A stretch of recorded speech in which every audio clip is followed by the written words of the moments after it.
And we're live on Facebook. Hey, I want to welcome everybody to the show. I'm really, really excited that I have my I guess a friend. He's a friend of mine. Mr. Jeffrey Gitomer is coming on with us, and we're gonna just grill him with the most uncomfortable questions that we could possibly come up with.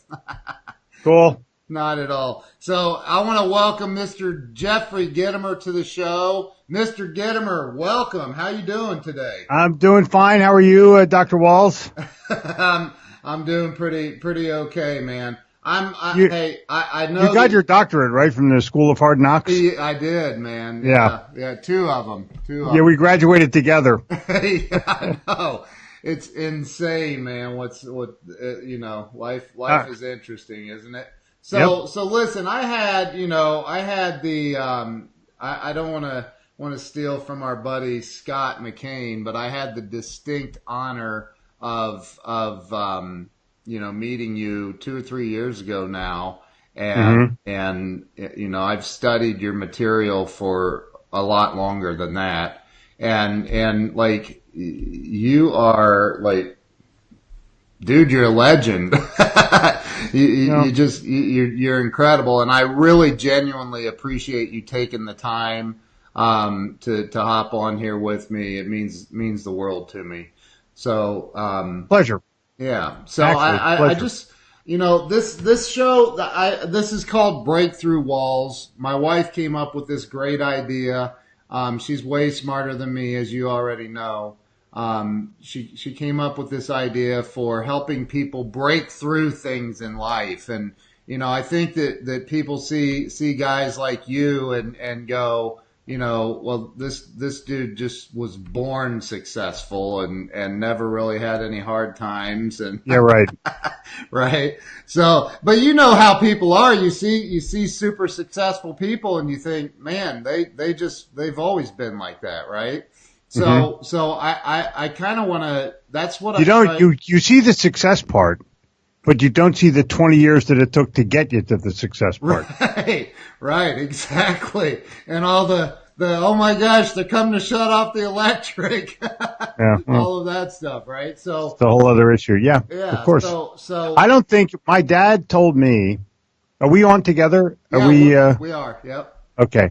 My dad told me that you can't succeed in business until you've failed a couple times. And it was truism. And when I failed the second time, that and my attitude, allowed me to say, great, I'm ready. Yeah. Because, I didn't want to go a third, which I did not do, by the way. Right. But I am 2 for 2 in solid failures. Right. But, you take it in stride, and luckily I had the mental fortitude to deal with it, and the fact that my parents were successful, therefore I felt I could be successful, and I just followed the path. Yeah, my dad failed a couple times too. So, that's a nice little segue into my first question for you. I have some written down. So, the first question is and I know the answer to this, but for anybody that's... Well, you want to do the interview? You can... Yeah. You can ask the question and give the answer? Yeah. So, yeah. And you tell me if I'm right. No. All right. So the first question is, where were you born and raised? I was born in West Palm Beach, Florida, February the 11th, 1946. My mother and father were in the U.S. Armed Forces with the end of the Second World War. And we immediately, when I was like 6 weeks old, we moved back up to New Jersey, where my dad's family was from. Oh. And so I was raised outside of Philadelphia, Atlantic City, Haddonfield, Cherry Hill. Yeah. Went to school at Temple University in Philadelphia, Pennsylvania. I could have dropped out of any school, but I chose to drop out of Temple, and have been a Philadelphia sports fan. As you know, the Eagles won the Super Bowl this year. I don't know when people watching this, but the two most magic numbers on the planet are 41 to 33, and I understand the Northeast. I was raised in Philly until I didn't leave there until I was almost 40. Wow. Yeah. Jeez. I would have never guessed by your accent. Right. Exactly.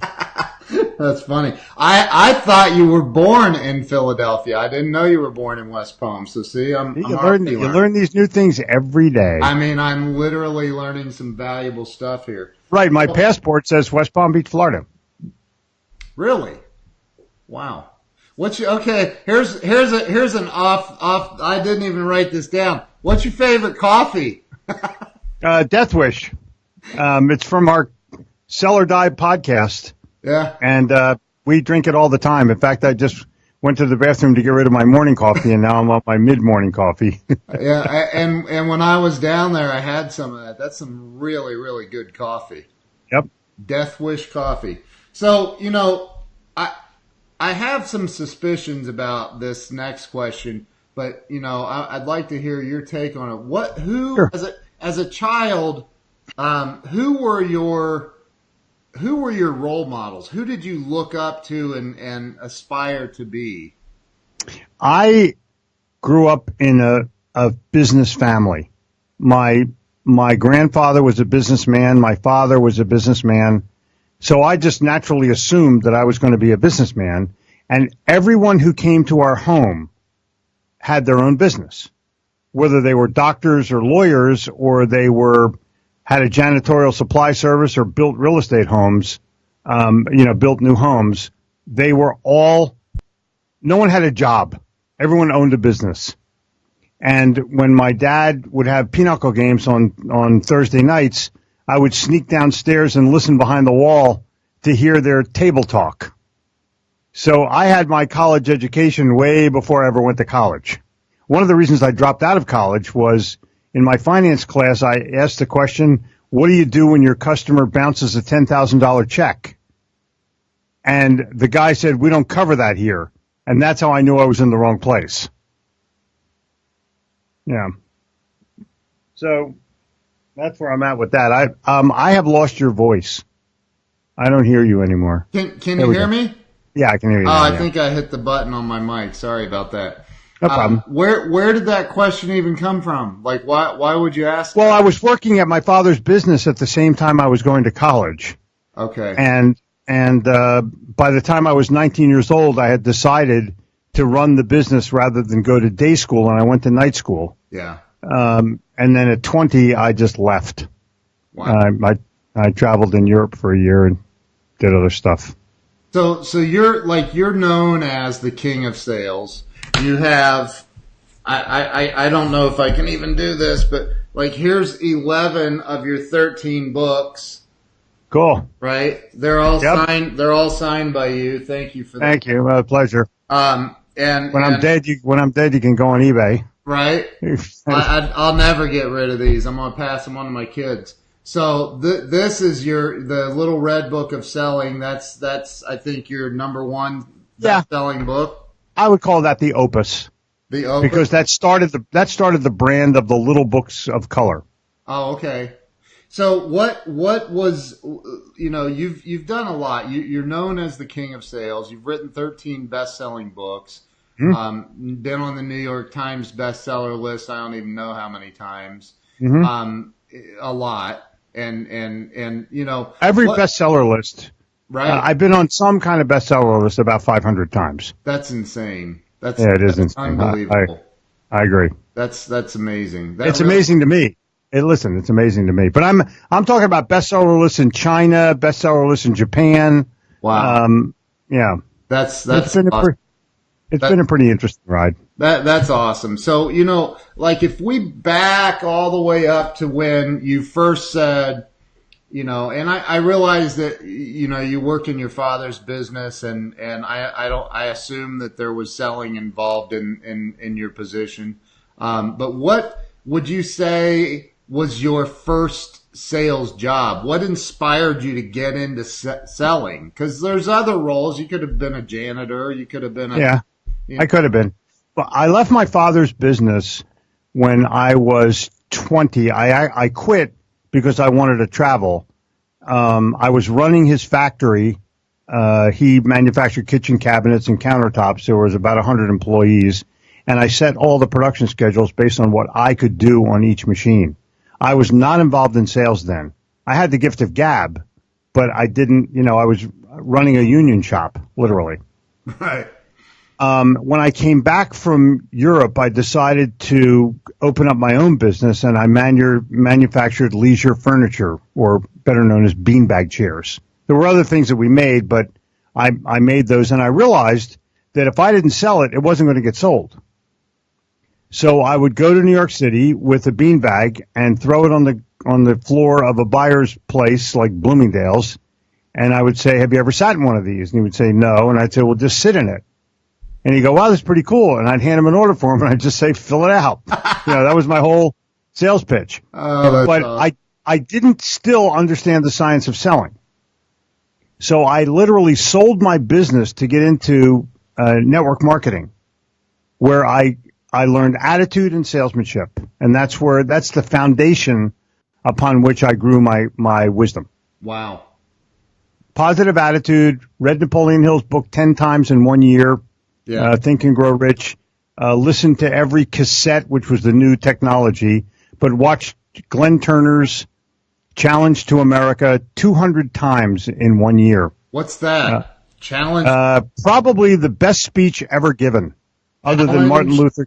Challenge to America. Glenn W. Turner. You can probably find it on YouTube now. But it was on a 16 millimeter movie reel, and I went to the library to rent out the projector, which you could do for 3 days at a time. Wow. So I would go on Monday, return it, take it back until Thursday, return it, take it back, and had it over the weekend, and then go on Monday. They had 3 projectors. I had one for a year. Oh my gosh. Yep. So you would take it back and immediately check it back out. Yeah. And I would show the movie to my friends on the weekends, and they all thought I was nuts. Wow. I'm in New Jersey. I'm at exit 4. Right, up yours is a greeting. And so after enough indoctrination of understanding what attitude was all about and reading what attitude was all about, I actually got one, and I have it forever. Right. It wasn't cultish. It wasn't anything other than you become what you think about, which was the Earl Nightingale thing that we listened to also, The Stranger's Secret. Yeah. That's a great one, too. Yeah, but it was Bill Gove and Zig Ziglar and Herb True and J. Douglas Edwards, the 13 closes. Yeah. And that's what we listened to. I had a 4-hour sales lesson every morning from 8 until noon, every day for 1 year. And all my idiot counterparts would go to lunch. I scheduled an appointment for 12:01. Wow. When I'm on fire. I mean, that's the way you do it. When you leave a sales meeting, you should go out and rock and make a sale, not eat a hot dog. Yeah, I agree with that. So, I mean, you're at that moment, you're like really upbeat and ready to take on the world. Let's go to lunch. Right. But I did it at a point where, I started the whole thing when I was kind of broke. Yeah. I wasn't making real money, and, but I had attitude. You could take my money away, but I'm fine without it. And then finally, I decided that wasn't really the best avenue for me. And my dad and I, my family moved to Florida in the middle of the state, and we purchased a retirement home community where we sold lots and trailers and stuff. Wow. And I started another business where I printed imprinted sportswear, a T-shirt business. And that's where I would go to New York and sell. That was my job. Go to New York City and come back with big orders. Jeez. That's incredible. But I knew how to sell. I was like a machine. I had all kinds of techniques. And one day I'll produce a book talking about the 8 best sales I ever made or the 10 best sales I ever made, because they're fun. Yeah. And that's that, I've heard, and I don't know, I'm sure you'll know who said this. A lot of people have said it, but I don't know who originated it. And that is, if you are a professional salesperson, you're never unemployed, ever. Correct. Correct. Who said that? Do you I have no idea. No. Zig or somebody like that? I don't know. Nah. Probably before that. Jesus. Yeah, somewhere in that era. Moses. Somebody said it, right? So I used to drive every day to Temple University from New Jersey, which meant you had to cross the Delaware River Bridge. Yeah. It cost $0.25. I always took people, charged them $0.25, so I was making a net $1 every time I crossed the bridge, right? And on the way to school, there was a mission, one of those rescue missions, that had a big billboard as you're crossing the bridge. It was in neon, and it said, "Jesus saves." Yeah. And underneath of it, some kid had spray painted, "Moses invests." And, and it was there for years. Oh, my gosh. That's hilarious, man. Yeah. Wow. So, what was your first, and I guess I'll make this a 2 or 3 part question. Like, how old were you when you wrote your first book, and what was the first book, and what made you decide to write it? I did not ever set out to write a book. Through a series of events, if you buy the Sales Bible, you'll know all of that. But I basically read an article in the Charlotte Observer by a, quote, sales expert who one week asked a bunch of questions of the audience and then the next week answered them. All the answers were incorrect, in my opinion. Wow. So I called the Observer and I said, not only are you an idiot for posting the wrong answers, but now tens of thousands of your readers are going to go out and do the wrong thing. Right. So they came over and interviewed me, and my philosophy appeared in the paper the following Monday in their, quote, business section. And my phone literally rang off the hook. Wow. So I went to the Observer and I said, hey, let me do a weekly column. This guy wrote it, but I'm a better writer, and B, it's my knowledge. I love that. Of course, they turned me down. Did they? So I went over to the Business Journal, and they gave me a shot. Okay. And they're the rival papers in town. They hate each other. Yeah. Mark Etheridge, who's still my friend, was the publisher, and we agreed that I would write a column, and I wouldn't charge them any money, but they would help me get in other papers. Yeah. And so we agree. I'm walking out of his office, and he goes, hey, by the way, can you write? And that was...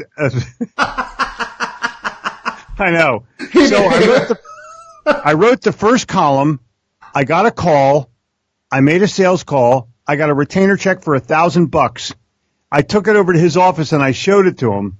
And I said, if I write 100 of these columns, I bet I got a book.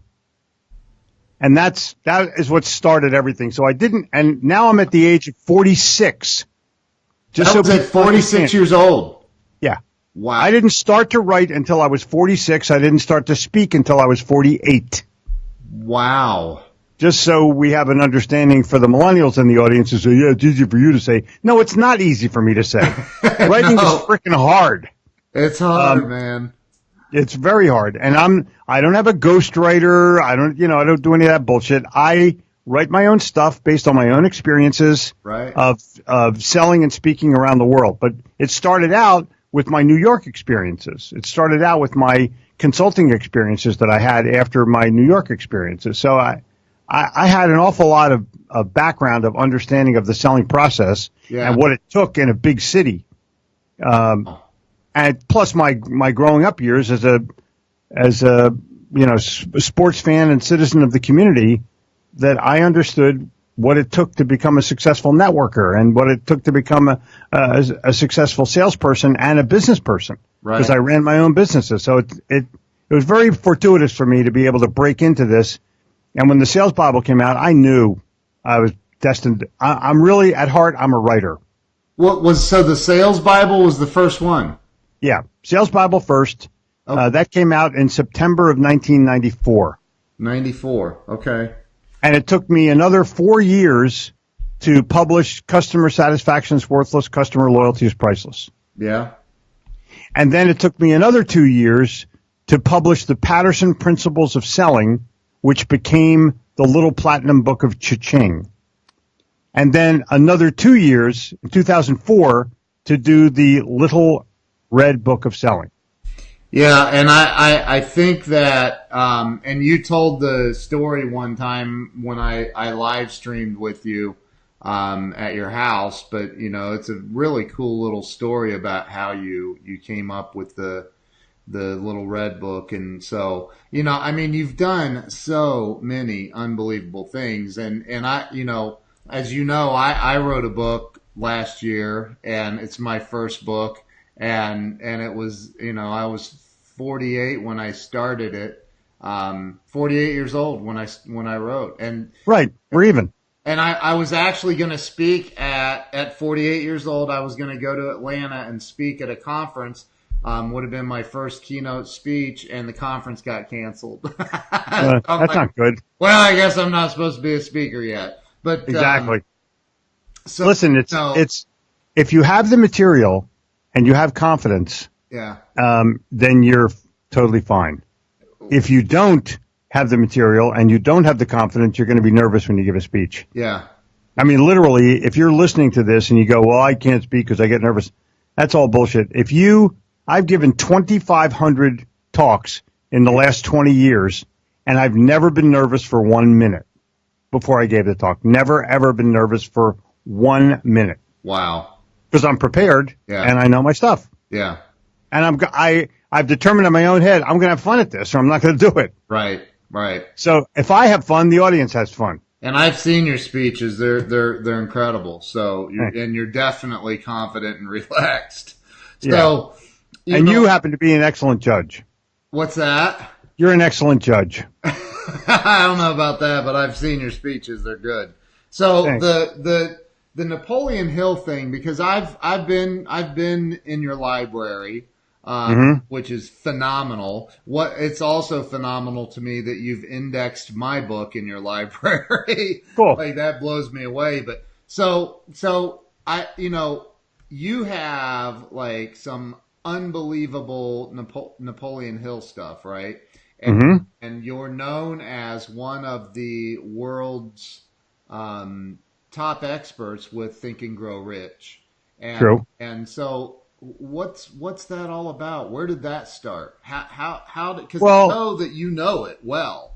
Yeah. Because I read the book so many times when I was growing into attitude and sales, I literally had wisdom enough to be a teacher of it if I had to be. If someone would have pulled me aside and said, hey, do you want to teach this? I could do it.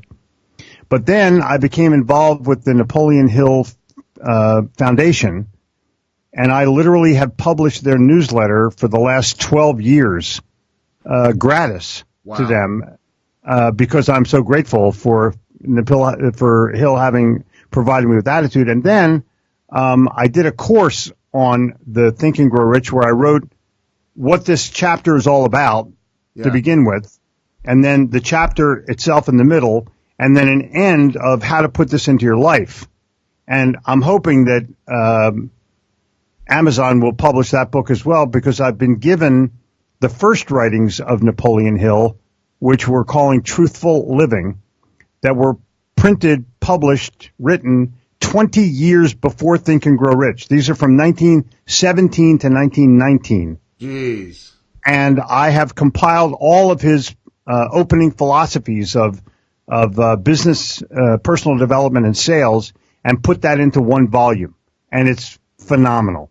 I mean, it'll be available for purchase in probably November of this year. And for those of you listening next year, it's November of 2018, where you'll be able to buy it on Amazon because it's printed by Amazon. That's incredible. That's incredible. Yeah. So, I mean, I guess the principles that Napoleon Hill teaches, and I've seen your course on it. I actually bought it, and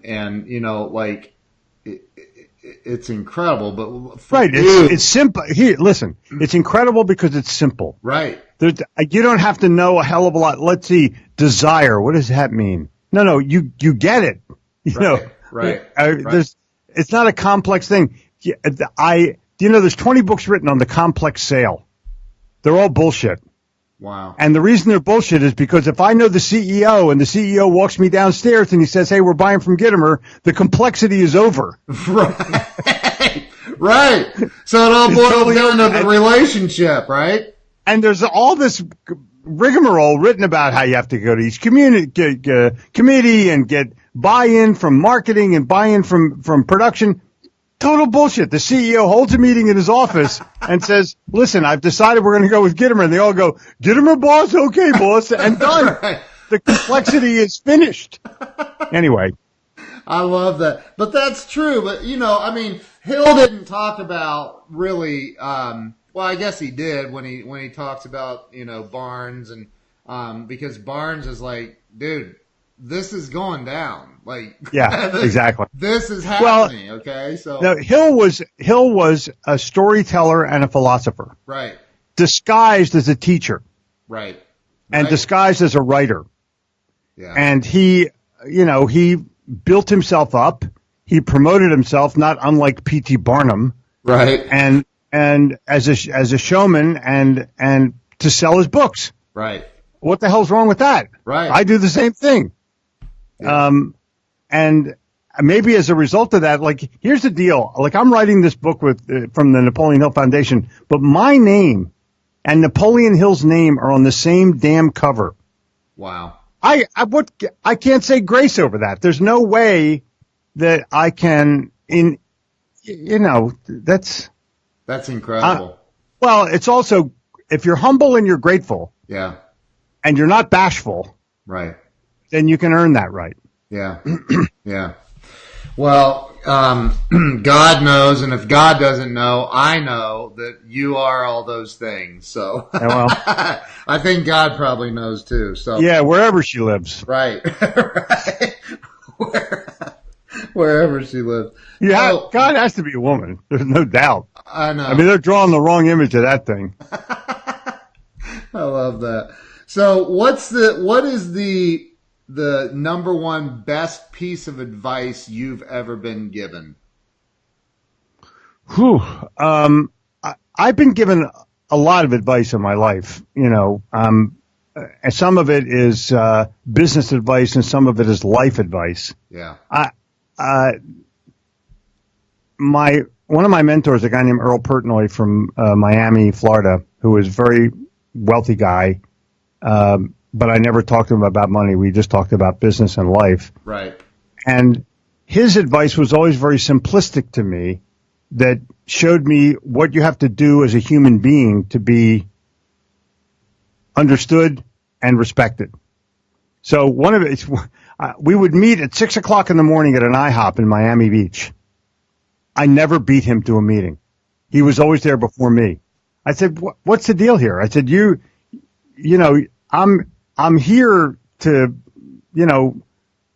pay homage to you, and you always beat me. And he came one morning, he said, Jeffrey, if you're not a half an hour early, you're late.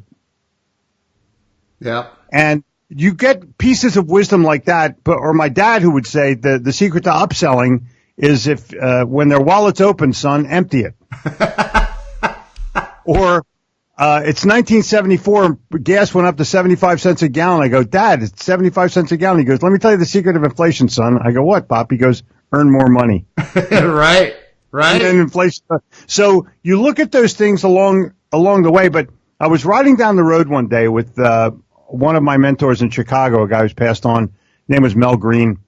And I was a consultant for the company. It was a $100 million textile screen printing supply place and manufacturing. They made printers and stuff. And this guy was like my dad. He would pick me up at my hotel and personally take me into work with him. And I go, Mel, I have never seen a luckier guy than you. Everything you touch turns to gold. Wow. He goes, Jeffrey, hard work makes luck. It's true. And we didn't say another word for another 5 miles. and I'm a byproduct of that. Yeah. If you want to be lucky, all you got to do is work your ass off. Yeah. If you're waiting to win the lottery, you're going to wait a long time. I know. And if you have all your teeth, it's likely that you will not win the lottery. Because if you've ever seen lottery winners, they're missing a few. Oh, my That is funny. Well, that must be the reason I haven't won the lottery yet. Yeah.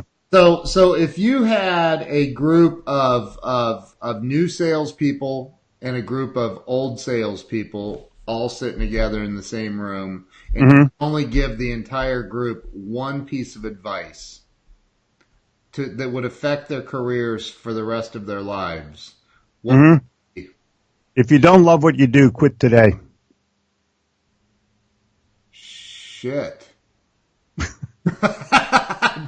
I was in a meeting in Charlotte at Hendrick Lexus, giving a seminar at 6:00 in the morning to their salespeople, and there was about 50 people in the room. Yeah. And I said, "How many of you do not drive a Lexus?" Yeah. And 6 people raised their hand, and I asked them to leave. Oh, jeez. I said, "If you don't drive the car, how the hell are you going to sell it?" Oh my. You're selling somebody an $80,000 car. What are you going to say? I drive a Mazda? Right. Right. Okay, so the general manager of the agency came in an hour later and hugged me. Wow. Because he sold 6 new Lexuses that morning. Well, yeah. Well, they make it exceptionally affordable. Right. But the people either they weren't making enough sales or they're too cheap or whatever, because they make it exceptionally affordable to own one of those Lexus cars. Yeah. And if you don't drive it, how the hell can you believe in it enough to sell it? That must have been where I learned that from, was you, because I taught that to salespeople for years that worked for me. Like, dude, you got to own the product. You really need to believe in it. Exactly. I love that, man. But that was that is that blew me. That was almost that 5-minute silence period for me. Right. I was like, shit, that's just boom. It's foundational. Just like your attitude. I can't teach somebody to be happy. I don't have enough time to do that, and I certainly can't teach them to be smart. Yeah. So I want a smart, happy, self-starting person with a past history of success. Yeah. And from that point on, I can coach them. I think,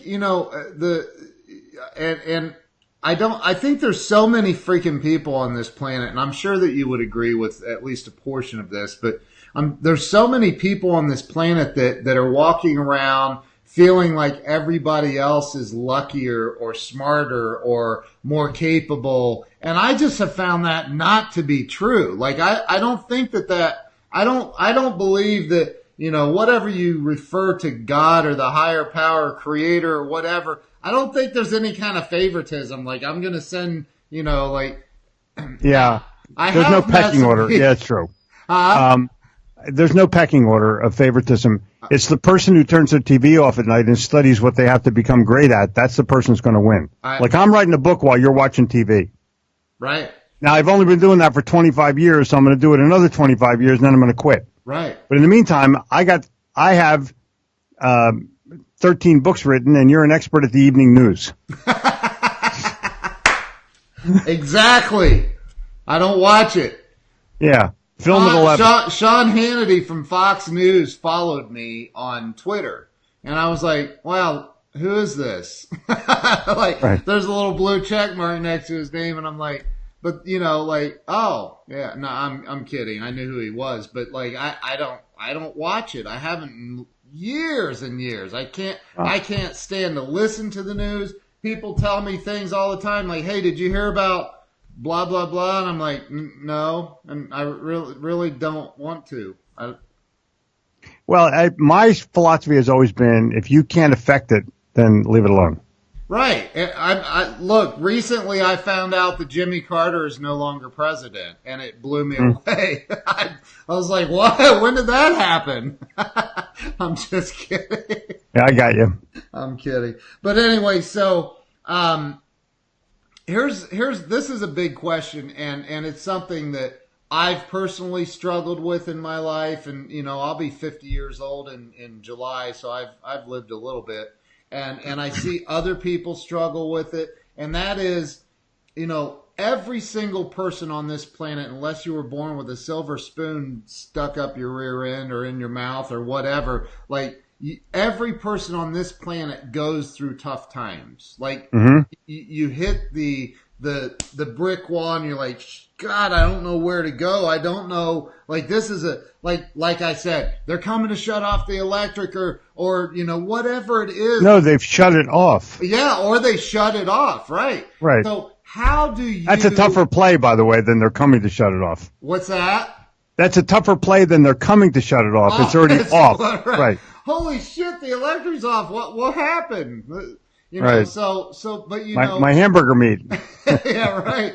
But how do you get through those when you have setbacks like that, where you're like everything is not going the way that you want it to go, but you know that if you don't have a good attitude about everything, it's going to go even worse. But you can't seem to get there. What do you do to get there? How do you get through that stuff?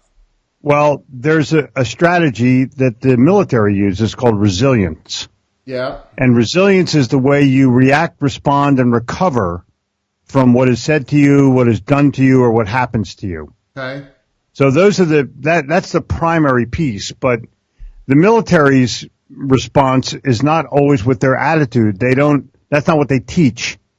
They teach to strap up your bootlegs, your boots a little tighter. Yeah. I'm an attitude guy. I want to look at something and see where the opportunity is, not what the downfall is. And please be aware that's true. Right there. Yeah, there's a newer version. You probably have that too. That newer version's laying on my nightstand next to the bed. Okay, cool. I read it often. All right, so there's a strategy that you have to take it in stride, because it's not just business failure or business bullshit. Right. When you're our age, your parents are vulnerable to continuing their lives. Like your mom dies or your dad dies. That's a tough nut, because there's no recovery from that in terms of they're not coming back anymore. Your life is different from that point on. Right. So failing in business, you got a shot at coming back. But when your dad dies, it's like it's a transition of life. And so you have to have the internal fortitude, the intestinal fortitude, to be able to recover from that kind of thing mentally. Yes. Mentally first, physically second. So I've always looked at, okay, that has happened to me. What can I do? Right. What am I able to do in this particular situation so that I can recover from it, thrive from it? Who do I need to counsel? Because I hang with a bunch of smart people. Right. I don't have all the answers, but I sure know people that do, and I'm not afraid to talk to them. Sure. So whatever happens to me, I want to make sure that I'm surrounded by smart people who genuinely want to help me and don't have an axe to grind. They're not going to make a commission or a pocket of money based on what I'm doing, that they're genuinely there. And then I'm going to sit and think about it, and I'll sit in my library and try to write down what the possible responses are. I'm dedicated to resolving issues or solving issues rather than lamenting them. Wow. However, when something tragic happens or you get a health setback, it's way more powerful than a monetary setback. Monetary you can almost always overcome. It's go earn more money. But health, dude, you got to sit down and recover. You can't just, and everyone's broken a finger or a leg or had a cut or some kind of thing that's happened to them that maybe they had to take a week or two to recover from. Right. But now there's way more things. My son-in-law just had this massive heart thing replacement. And thank God he didn't have a heart attack, but he was diagnosed with weak whatever, and when they got in there, they saved the guy's life. Wow. And it's taken him 3 months to recover. 3 months to recover. And, I mean, thank God he did, but the bottom line is that's a mental setback. So I'm making him read my book. There's things that I'm doing that I can do to help other people because I know how to help myself. Yeah. One of the things that people don't understand about attitude, Ken, and this is not part of the interview question, but let me respond to this. I love this. Attitude is selfish. You give it to yourself first, and then you can help other people with it. You can't preach. You can't be a martyr to the process. and say, well, you need a better attitude if you don't have one. Right. So I can't be the best person I can be for somebody else until I can be the best person I can be for myself first. Right. And that's how I look at, where I'm at. So when something happens to me, good or bad, I take it in stride and I figure out what I can do, not, oh shit, something happened that was bad. Well, I've been around you and look, I know that it's a blessing. It really is. I consider that a huge gift to be, because I'm sure I could say, hey, I'm going to be in your area. Can I pop by and have a cup of that coffee with you? And you'd say, bring $1. I'm kidding. But no, but it's actually $2, but go ahead. I know. I forgot to get my coffee mug, man. I've still have my coffee is for closers mug from you. But we'll get you the new one. Do we have the sell or die mug? Yeah, I need to get that, man. We're running a constant 2-for-1 special if you're out there anywhere in America. We don't do the 2-for-1 special if you're living in a foreign country because the postage is too crazy. That's awesome. I need to get that. So the I've been around you and I've seen you experience some oh shit moments. Like that was like, oh God, I wasn't expecting that. But you don't get rattled. You do not get I've seen it. And I get rattled at the airport occasionally, but even that I'm kind of calm about now. Hey, my wife just brought it in. There's coffees for closers, cool. Yeah, I love this mug, man. That's a good one, yeah. So the and you're welcome to tell your airport stories. No, I'm good with it. Oh my God! But anyway, I have a Wikipedia page. You can find all the stories there. Yeah, right. So just look it up. It's another world record he holds. Oh, it's a good one, yeah. It's a good one. But anyway, so has there ever been a point in your life where you were like you'd get rattled and angry and explode about something? Because you're not like that. At least I've been around you. I haven't seen you do it. I will confess that occasionally I'm rattled for a minute or two, and then I'm fine. Yeah, it's never a day. Never like having a bad day bullshit. That's crazy. Right. Well, I find it impressive that you don't seem to get too rattled about things. You're just like, yeah, it'll work out, whatever. Or I figure out a solution. Yeah. So, and we're almost done here. I know you got things to do, but what's next for you? What's the next big thing for you? Well, the Truthful Living book will be next. That will launch in November. I'm also writing a sales book, but it's undisclosable at the moment. It's a top secret project. Wow. But it will.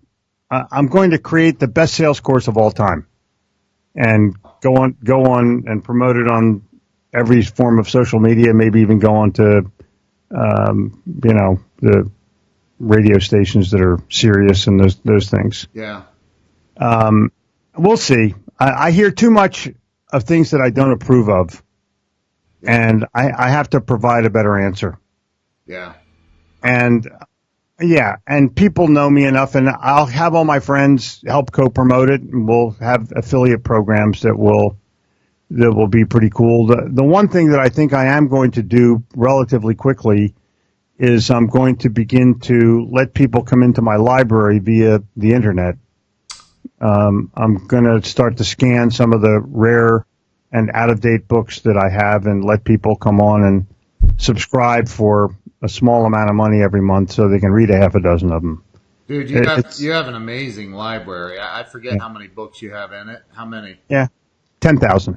10,000. People don't even realize how many. Right. It's a library. It's huge. It's crazy. Right. It's not a bookshelf. And it's like you told me it's the largest it's the largest sales library in the world for sure. I own the history of selling and the history of personal development. I have about half of my library is either sales or personal development. Yeah. It's true. So if you have 5,000 volumes on sales and personal development, you have a pretty good library. Yeah, I'd say. So let me ask you one last thing, and that is, this show is about transparency. It's about how to help people, and it's not about one of the things. And again, I don't know where I learned this or heard it, but one of the things I've realized is that you can, and maybe it was Zig that I heard it from first. I don't know. I studied him and Brian and you and all the greats, but like, what can the people watching right now, what can I and my audience, what can we do to help Jeffrey Gitomer get to the next level? I'm grateful for what I've got. Of course, I would like people to subscribe to our podcasts, the weekly podcast, Sell or Die. We're currently at about 60,000 downloads a month and shooting for 100,000 as soon as we can get there. We have great production staff. We have amazing people that work behind the scenes, not just in front of the scenes, to be able to make that kind of thing happen. We're actually thinking of expanding it just a little bit, and we're offering a service for people who want a podcast that don't know how to come over and we'll teach you. Yeah. The second thing I would want people to do is just subscribe. I have an online academy, the Gitomer Learning Academy. They can find that. You can go to my website and get any kind of book, or go to Amazon and get any kind of book. The best thing you can do, and you know it for yourself, is you just start with anything. Start with any book I've ever written. Yeah. And you go, wow, I need another one of these. And then eventually you have them all. I mean, it's people don't realize, I don't think they realize, like, the Little Black Book of Connections is amazing. Of course, The Little Red Book of Selling, the Little Red Book of Sales Answers, the Little Gold Book of Yes Attitude, the little book of leadership. I mean, You've got some amazing, and look, man, I'm not going to lie. I'm very honest and transparent. I've not read them all. And I sit and I look at all these books and I'm like, how does he have time to write all this? I don't have time to read all of it. Well, the answer is you carve out the time. I know.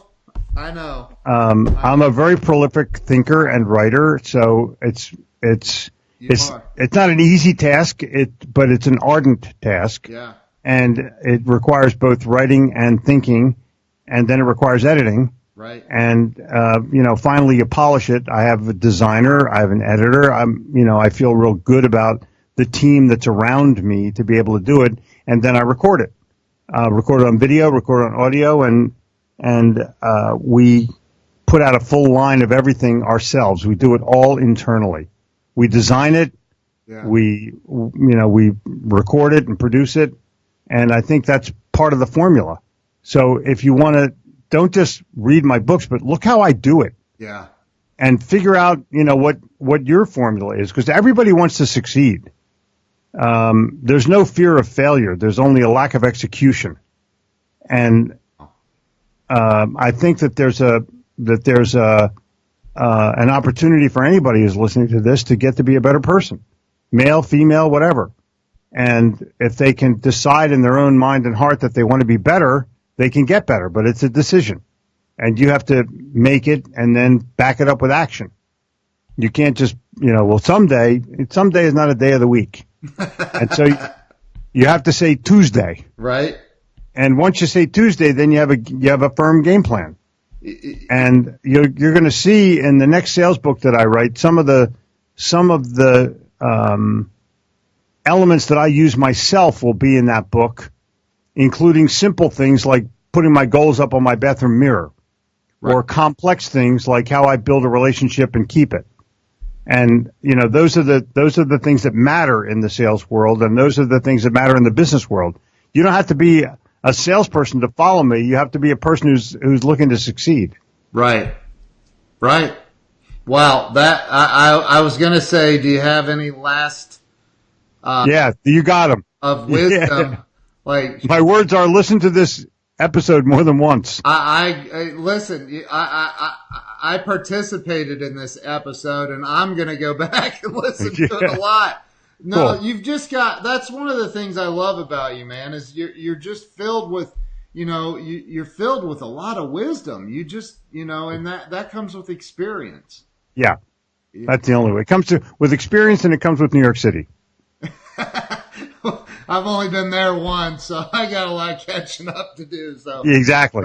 All right. So thank you for this opportunity. I totally appreciate it. Hey, thank you. I'm very, very grateful. And if there's ever anything I can do for you, you just I appreciate it. Thank you. I appreciate you being on.